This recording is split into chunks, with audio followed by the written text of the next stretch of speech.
नमस्कार. आज आपण डॉक्टर बाबासाहेब आंबेडकर SRA गृहनिर्माण संस्था प्रबुद्ध नगर या ठिकाणी उपस्थित आहोत. अतिशय आनंदाने सांगावं वाटते की आपल्या बिल्डिंगचं काम पूर्ण झालेलं आहे. अतिशय सुसज्ज अशी इमारत निर्माण झालेली आहे. लोकांना पाहायला हेवा वाटेल आणि प्रत्येकाला इकडे स्वतःचं घर असावं असा एक मनामध्ये भास निर्माण होईल. अशा एक आनंदाच्या वातावरणामध्ये आपण 1000 कुटुंबाला राहता येईल एवढी मोठी व्यवस्था इथे डॉक्टर बाबासाहेब आंबेडकर SRA गृहनिर्माण संस्थेच्या नावाने येथे निर्माण केलेली. निश्चितपणे आपण सगळ्यांचं स्वप्न होतं की आपलं आयुष्य अख्खं प्रबुद्ध नगरसारख्या एका छोट्याशा वस्तीमध्ये गेलं. बहुतांश काळ आपल्या जीवनातला स्लम किंवा झोपडपट्टीच्या भागामध्ये गेला. परंतु आपली भविष्यातली पिढी अशी राहू नये, त्यांचा निश्चितपणे सर्वांगाने विकास झाला पाहिजे.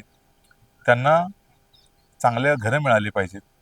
डोक्यावरती छत असणं मुंबईमध्ये अतिशय महत्त्वाचं असतं, पण ते पक्कं असलं पाहिजे. आणि ते पक्का असताना त्यांचा स्वतःचे लाईफस्टाईल दर्जा वाढला पाहिजे. दर्जा वाढत असताना त्यांना कधी पिण्याच्या पाण्यासाठी भ्रांत नाही झाली पाहिजे. त्यांना स्वच्छ हवेसाठी कधी कोणाला हातापाय पडावं लागणार नाही. त्यांना विजेसाठी कुठे जावं लागणार नाही. त्यांना धार्मिक स्थळं स्वतःचे जे काही धर्म असतील त्या सर्व धार्मिक स्थळं एकाच ठिकाणी एकाच छताखाली मिळतील.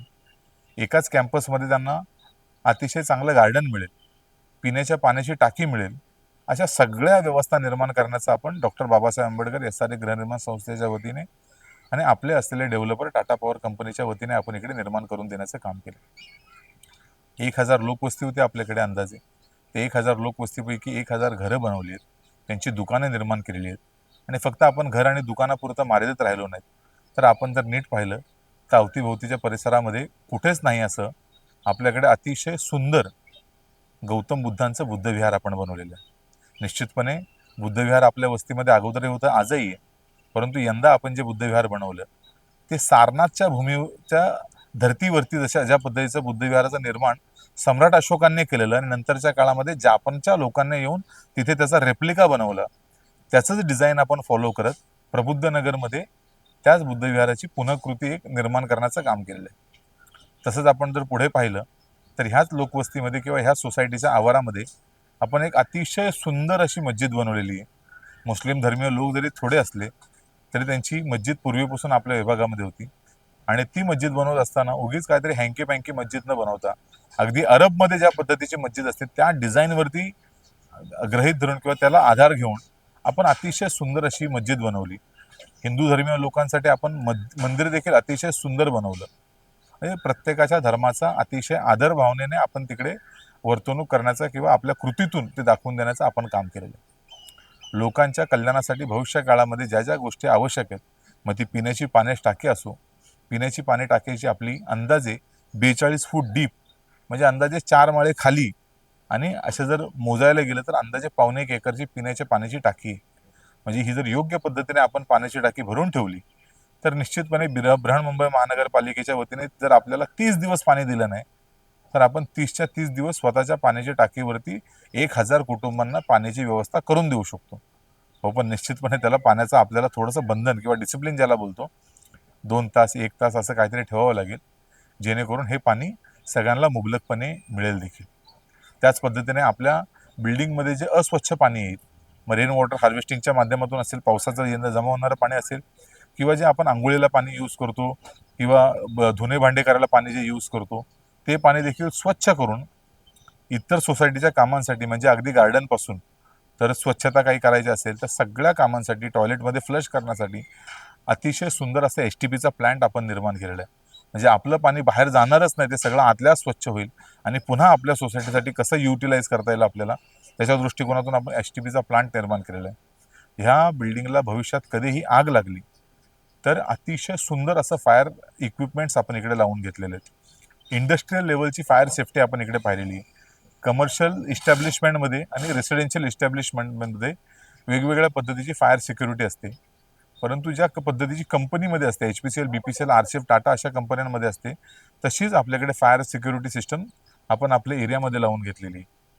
आणि सर्वात महत्त्वाचं हे सगळं ज्याच्यामुळे शक्य झालं हे डॉक्टर बाबासाहेब आंबेडकरांनी आपल्याला दिलेला कायदा आणि बाबासाहेबांचे विचार, बाबासाहेबांचं संविधान.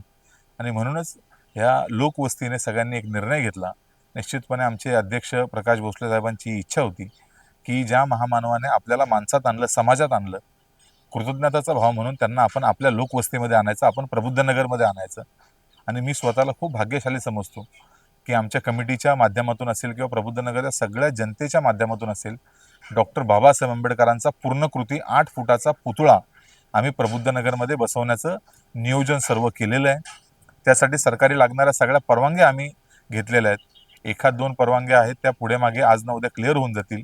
आणि ज्या महामानवाने अनेक समाजावरती, देशावरती उपकार केला, त्या महामानव डॉक्टर बाबासाहेब आंबेडकरांना आम्ही आमच्या लोकवस्तीमध्ये घेऊन येणार, याच्यापेक्षा आनंदाची बाब आमच्यासाठी कुठली नाही. निश्चितपणे जसं आपल्याला सुखसुविधा पाहिजे असतात, त्यावेळेस आपल्याला देखील काही जबाबदाऱ्या स्वतःच्या अंगावर घ्याव्या लागतात. इमारत बनवून देणे इथपर्यंत टाटा पॉवर कंपनीचं काम होतं, परंतु इमारत बनल्याच्या नंतर ही इमारतीचं चांगल्या पद्धतीने संगोपन करणं, या इमारतीची चांगल्या पद्धतीने देखभाल करणं, ही तुम्हा आम्हा सगळ्यांची जबाबदारी असेल. या विषयावरती आपण सगळ्यांना खूप दक्ष राहून काम करावं लागेल. भविष्य काळामध्ये आपल्याकडे आर्थिक चलन वाढेल अशी व्यवस्था इकडे निश्चितपणे हाऊसिंग सोसायटीला कमी आहे. त्यामुळे आपल्याला स्वतःचा मेंटेनन्स स्वतः काढावा लागणार आहे. स्वतःचा मेंटेनन्स काढल्याच्या नंतर त्यामधूनच ह्या इमारतीची अतिशय चांगली आपल्याला देखभाल करावा लागणार आहे. आणि देखभाल करून आज ज्या पद्धतीने सोन्याची नगरी उभा केल्यासारखं आपण प्रबुद्ध नगर उभं केलंय, या सोन्याच्या नगरीला कधीच डाग लागणार नाही याची व्यवस्था आपण सगळ्यांना एकत्रित मिळून करावं लागणार आहे.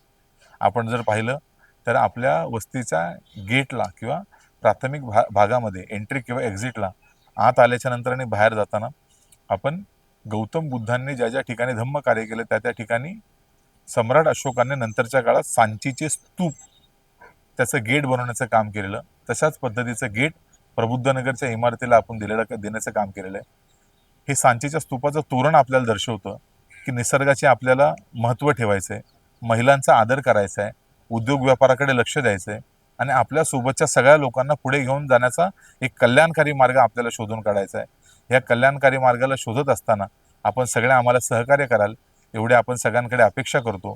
आणि येणाऱ्या काळामध्ये लवकरच लॉटरी लागल्याच्या नंतर आपण सगळ्यांना घरं देण्याची व्यवस्था करूया, एवढं बोलतो. धन्यवाद.